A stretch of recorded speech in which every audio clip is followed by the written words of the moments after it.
Jadi tadi kita udah bahas view ya. Jadi view sendiri dia bisa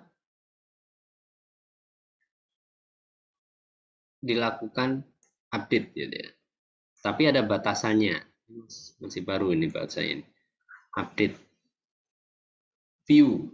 Tapi tidak boleh apa? Tidak boleh ada contain set function, nggak boleh set operators.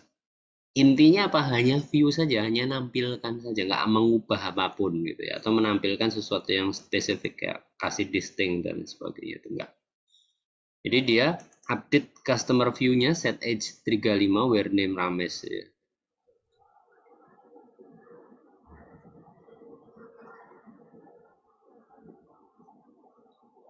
Nah ini jadi dia bisa mengupdate customer view-nya untuk ganti umurnya si Rames tadi menjadi 35. Ya, tak munculkan di layar tadi, masih belum muncul ya. Biasalah, orang India itu namanya kayak gini ya, Rames, Kilan, Kausik, Citali, Hardik, Komal, Mufi. Jadi apa yang dilakukan? Dia nggak dikasih awalnya sampai akhirnya sih.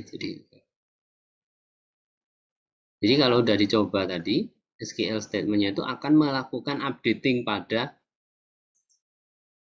khusus pada nama Rames tadi, umurnya 35. Untuk database-nya itu nggak ada perubahan. Jadi nggak bisa mengubah isi dari database, cuma tampilannya saja. Aneh ya, nggak apa-apa. Jadi ini kadang seperti itu ya, di tutorial pun kadang saya belajar juga baru. Jadi di view tadi, itu karena sudah disimpan di dalam sebuah view, maka query-nya itu juga akan ngambil dari view saat itu view di create.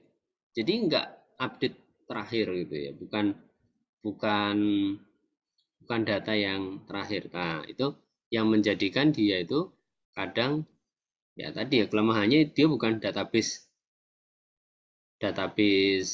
yang beneran, bukan tabel yang beneran. Dia hanya membantu pengguna untuk dalam kaitannya dengan menampilkan data. Nah, bahkan sering terjadi view ini membingungkan bagi data yang tadi, yang kaitannya dengan data-data yang ada constraint tadi, atau kaitannya dengan referential integrity tadi. Integrity referential. Gitu ya. Kenapa? Kadang ditampilkan as it is gitu ya, sesuai gambaran atau select view yang atau select yang dijalankan demikian. Gitu ya. Nggak ada pengecekan constraint sama sekali. Jadi kadang tidak akurat, tidak akurat. Nah untuk menghapus itu pakai drop view. Ya, drop view, view-nya apa? Nama view-nya apa? Udah dua ya. Ada constraint, SQL constraint, dan juga ada namanya view tadi. Nah, ada satu lagi namanya trigger yang belum saya sampaikan. Di materi ini, di halaman web yang saya share ke kalian itu belum ada. Belum ada yang disebut sebagai trigger. Setahu saya belum ada trigger ya. Nah, untuk itu kalian bisa cek di Revman ya.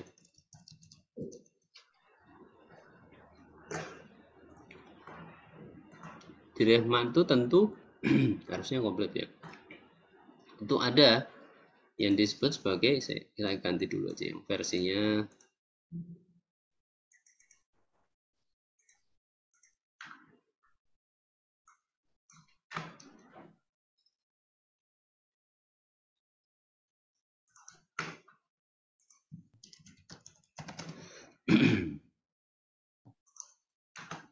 Oke, ini versi 56 yang paling mendekati yang saya gunakan.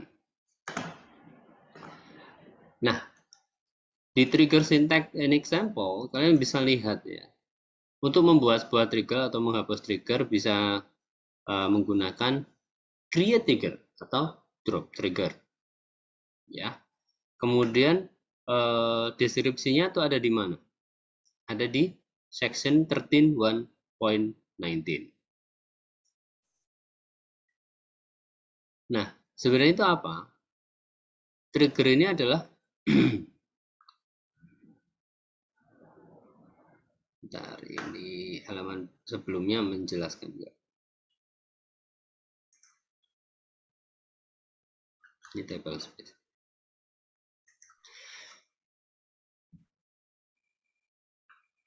Jadi trigger ini adalah sebuah mana sih?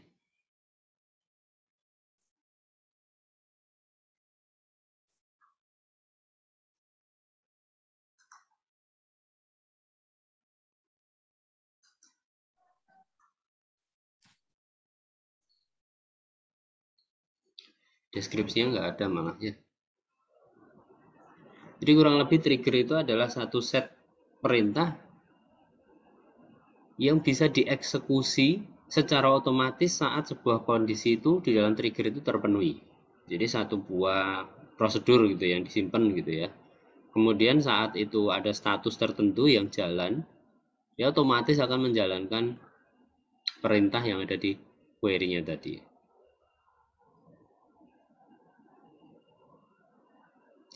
Contohnya ini ya.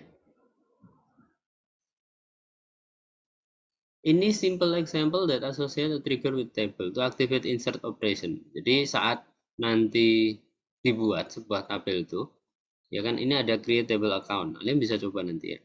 Account itu nanti pakai tipe datanya integer ya, kemudian amount jumlahnya itu desimal. Setelah itu saat dia bikin sebuah trigger dengan nama insum gitu ya. Insum. Dia tuh mensummarize atau menambahkan, menjumlahkan. Sebelum diinsert dalam sebuah tabel account, setiap row itu ditambahkan. Jadi add sum tadi berapa? 10.000 misalkan yang di atas tadi, totalnya berapa? 10.000 ditambah jumlah yang baru. Jumlah baru 5.000, 15.000. Demikian seterusnya. Jumlahnya 15.000. Ada yang baru dimasukkan 7.000.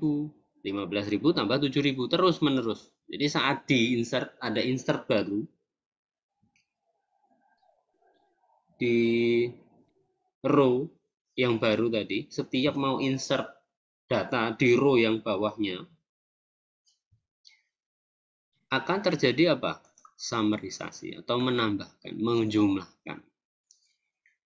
Kalau ini tadi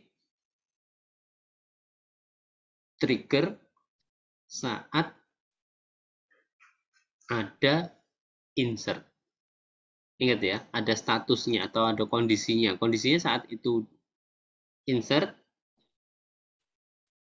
dan itu pada akun, ada tabel account. Saat itu before. Jadi misal sebelum insert ya, sebelum diinsert datanya itu dijumlahkan. Bukan setelahnya. Ada nanti after. Kalau after insert berarti datanya udah dimasukkan terus ditambahkan. Nggak valid ya. Jadi sebelumnya ditambahkan, jadi sebelum diinsert itu ditambahkan dulu, baru nanti muncul apa namanya? Hasilnya. Gitu. Jadi sebelum dimasukkan ditambahkan dulu. Ini bisa dicoba nanti ya. Sum-nya itu 0. Sudah ya. Ini user define value kemarin sudah. Kemudian insert into account value ya 1, 2, 3. Kemudian apa? Kalian bisa lihat di situ ya. Select sum as total amount insert. Nah, dia langsung hitung total sum-nya itu berapa. Awalnya 0 ya. Terus ditambahkan. Jadi ada penambahan-penambahannya itu. Ingat ya, di sini ada satu value yang ada di row pertama. row pertama itu adalah 1, 3, sekian itu ya. Terus ada row kedua di insert 141 itu. Yang row ketiga adalah 97, berapa? Ya, sekian itu. Jadi setiap ini di insert, sebelum itu di insert itu ditambahkan 0 tambah berapa? Ini. Kemudian 137 toh tambah ini. Jadi sebelum melakukan insert itu ditambahkan. Terus disimpan di mana? Sum. Maka setelah selesai itu bilang aja select sum gitu kan. Udah select sum titik 2 itu udah jalan. Jadi sumnya berapa muncul. Jadi jumlahnya itu muncul. Bisa Pak, nanti setelah ini dimasukkan Pak nanti baru nanti dijumlahkan, boleh seperti itu. Tapi ini dia enggak. Jadi membuat satu buah trigger di mana setiap kali ada penambahan dia akan mencatat itu di sum. Dan ini untuk apa sih? Untuk apa? Ya tadi untuk melakukan verifikasi terkait dengan data yang dimasukkan oleh admin. Kadang admin itu masukkan data nakal, kadang diedit, dihapus dan sebagainya. Sehingga perlu ada pencatatan. Kemudian untuk menghapus pakai drop trigger apa gitu ya. Untuk mendestroy trigger use drop trigger statement.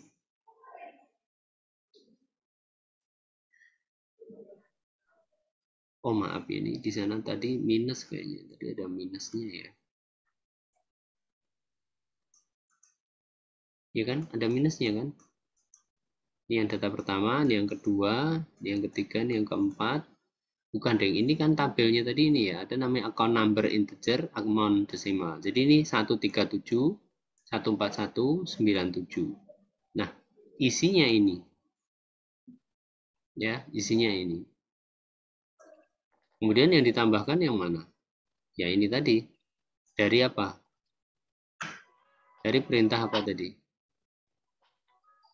Nah, tadi. Jadi sudah ada namanya amount tadi yang di create trigger in sum before insert on account for each row set at sum sama dengan at sum new amount.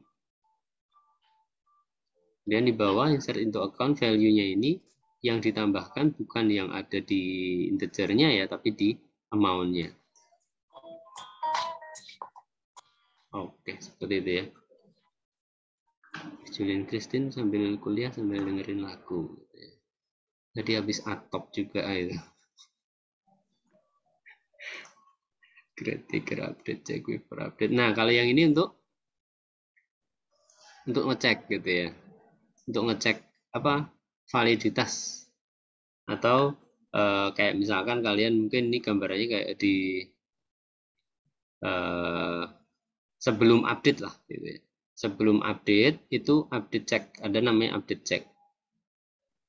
Dilakukan sebelum melakukan update. Jadi ada perintah update. Kalau ada perintah update, sebelum perintah update itu dijalankan pada pada field account, pada tabel account betul ya. Pada tiap row dilakukan apa? Nah ini, jadi nanti kayak prosedural ya, nggak bahasa SQL tapi prosedural. Ingat ya, masih ingat ya, for each row begin apa? Setiap row itu dimulai apa? Jika new amount kurang dari 0, then set new amount 0. Kenapa kok bisa di bawah 0 ya? Bisa jadi karena di minus gitu ya, di minus. Karena nilainya itu nggak boleh di bawah 0, maka dia membuat satu buah perintah di mana dia mengedeteksi kalau nilainya amount-nya tadi itu di bawah 0, maka di set jadi 0. Ini uang biasanya ya. Uang gitu, akuntansi. Kemudian new amount lebih dari 100, then set new amount sama dengan 100. Jadi nggak boleh lebih dari 100. Apapun itu, misalkan 1000 berapa gitu, dia akan balikin lagi new amount-nya menjadi 100. NF ini untuk membuat aturan ya, membuat aturan. Buat aturan di mana aturan tersebut merupakan sebuah aturan yang berlaku secara logika. Ya, besok kita coba ya yang ada di trigger ini. Kurang lebih kalian udah punya gambaran bahwa trigger sendiri itu bisa dijalankan dengan melihat status atau kondisi dari query yang akan dilakukan pada sebuah tabel. Jadi pas itu mau dilakukan, dia ngecek dulu. Oke deh, gitu kan. Ini nggak sesuai dengan yang di apa namanya, tidak sesuai nih, atau aturannya nggak boleh di bawah 0 nih. Artinya dia bisa lakukan sesuatu. Nilainya tadi diubah. Nah ini berlanjut dari awal tadi ya.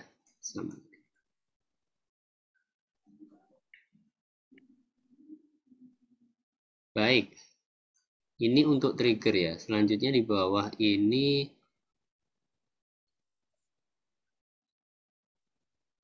nah ini untuk uji triggernya tadi. Bisa nggak diisi dengan 0? Bisa nggak diisi dengan 0 gitu ya. 0 sama 0 beda ya.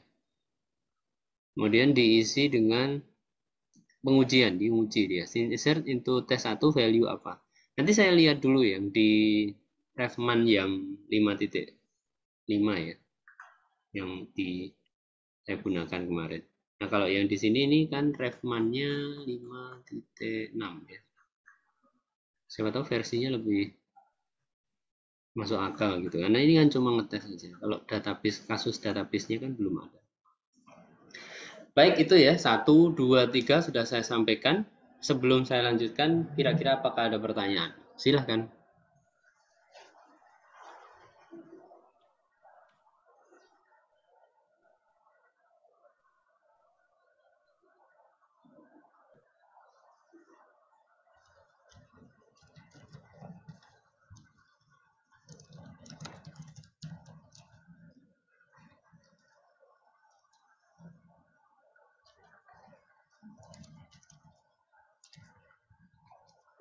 Nggak ada ya?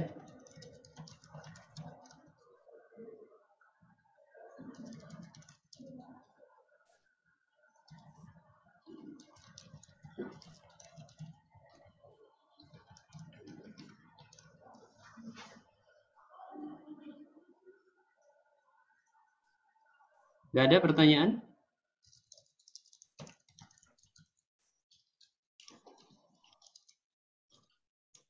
Silakan.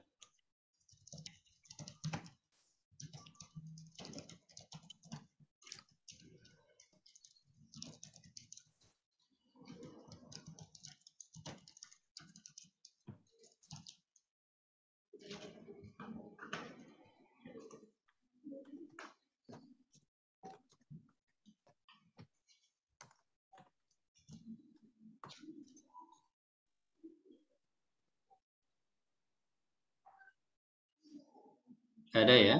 Nah, saya coba tanya nih. Kalau kalian tadi sudah belajar trigger, berarti kalian sudah tahu ada yang disebut sebagai triggering event.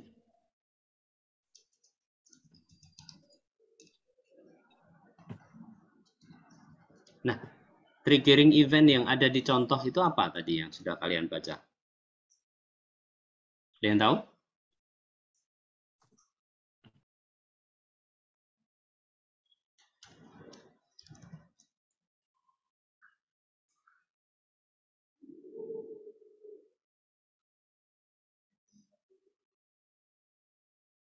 Ada yang ketiduran?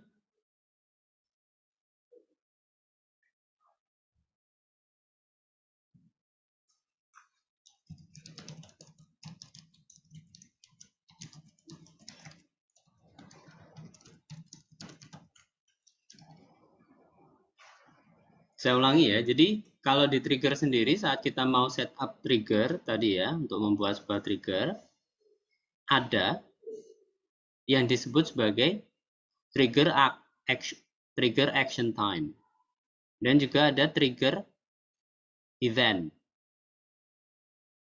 Action time itu dilakukan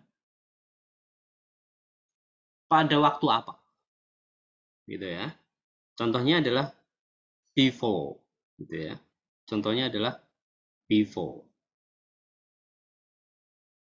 Contoh lain adalah after. Gitu. Jadi dua contoh dari trigger action time. Satu lagi ada namanya trigger event.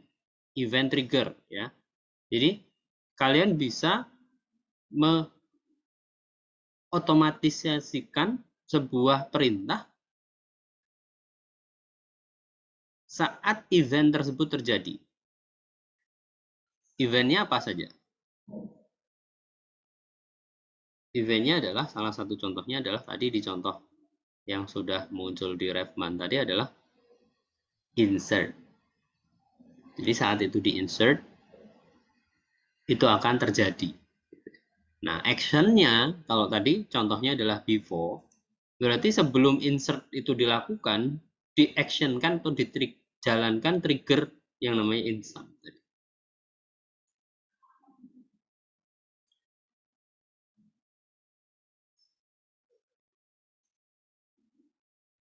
Itu. Jadi, kurang lebih kalau ditanya misalkan contoh dari trigger event itu adalah insert, update tadi ya, di contoh-contohnya tadi update. Jadi sebelum update itu dilakukan apa? Delete juga bisa, karena cukup banyak kan kondisi-kondisi atau event yang terjadi pada sebuah tabel. On create juga ada, on create, on delete, on insert, on update. Apa tadi ya? Ini event yang terjadi di query. Bedanya apa sih? Ada yang lupa mungkin ya. Jadi bisa di delete atau di update. Ada insert. Kalau create ada, kemarin ada ya, saat itu create dia akan menemukan, nah, saat di create apa gitu ya.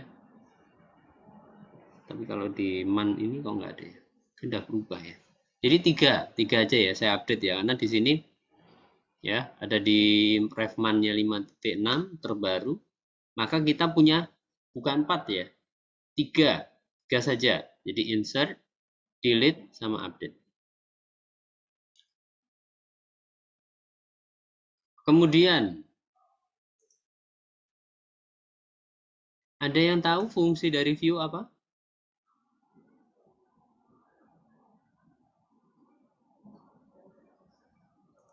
Partisipannya 20 orang ya, mahasiswanya banyak kok, cuma 20 orang.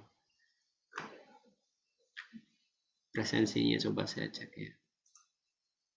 Presensinya yang terakhir ya saya pakai.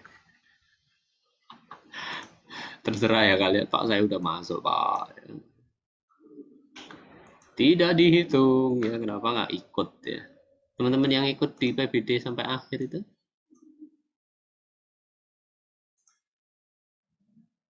Ini kenapa kok ya, aneh ya Pak, tidak terlalu aktif ini? Apakah karena sudah terbawa suasana liburan?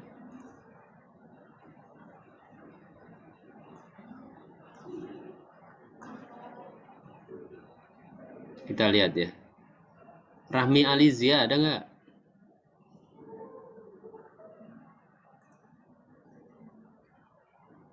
Oh iya, Dennis jawab udah bagus, bisa melakukan update. Oke. Rahmi nggak ada ya? Ada. Saiful Amar. Ada, Pak.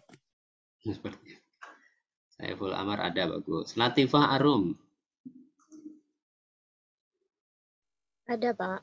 Bagus. Dewi Arumsari. Hadir, Pak. Ya, kita pause dulu aja ininya ya, rekamannya. Jadi view tadi tujuannya adalah atau berguna untuk apa? Nah ini tadi, 3 hal tadi.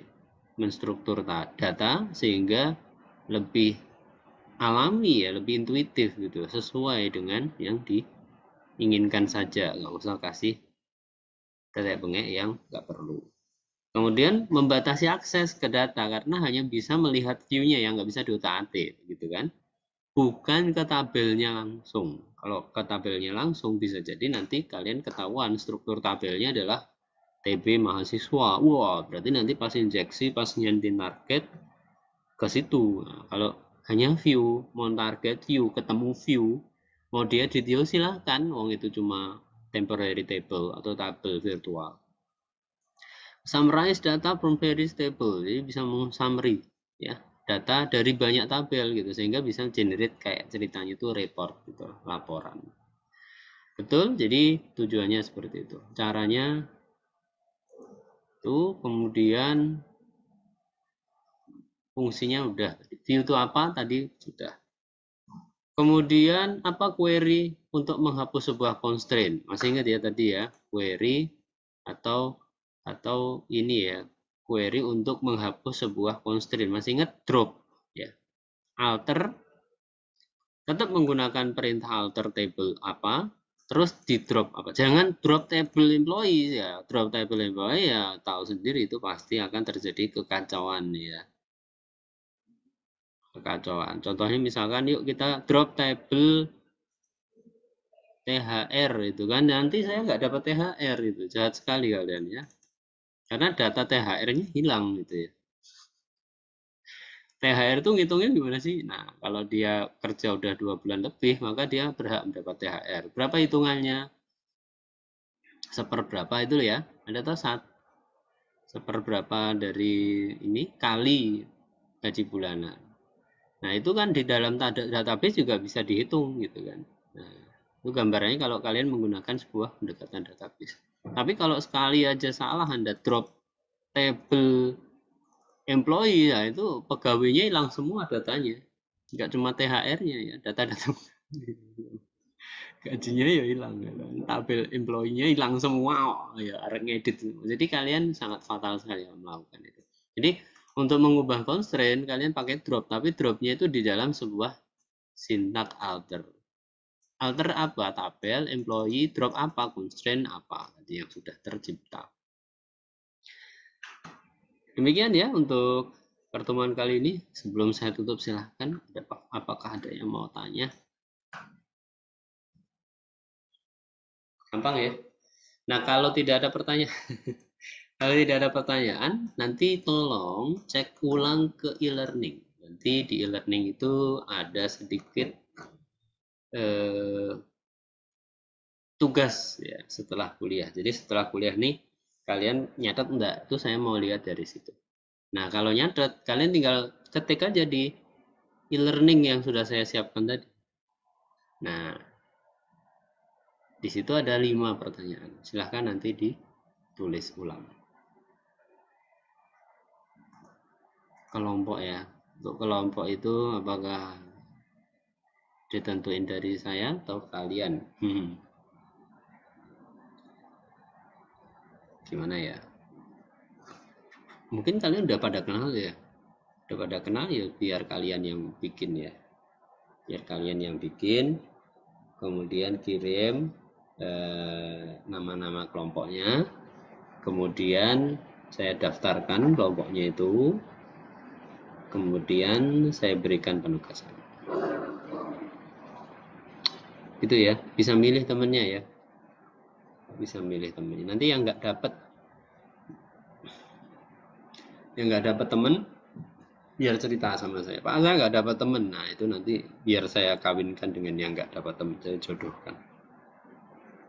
Ini Mas Muhammad Burhanuddin baru masuk nih. Mungkin baru dapat info kalau di absen loh. Nah, terus. Ya, masuk gitu kan. Ya nggak Mas Burhan?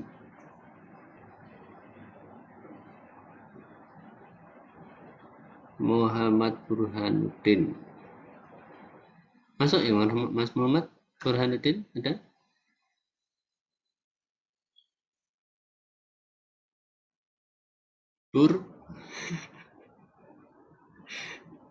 Yes. Ada. Oh Rahmi oh. Langsung. Ternyata efisien juga ya untuk meningkatkan tingkat kehadiran ya. Nah, wes tak hitung ya. Mana udah mau tak tutup tuh. Rio saya masuk Pak. Ya Rio masuk tuh, mana Rio? Rio tak absen po. Ora tuh. Mana Rio? Rio, ya Allah, Rio Irfan, oh iya, Rio Irfan, kan Rio tuh ada dua kalau nggak salah kalian ya.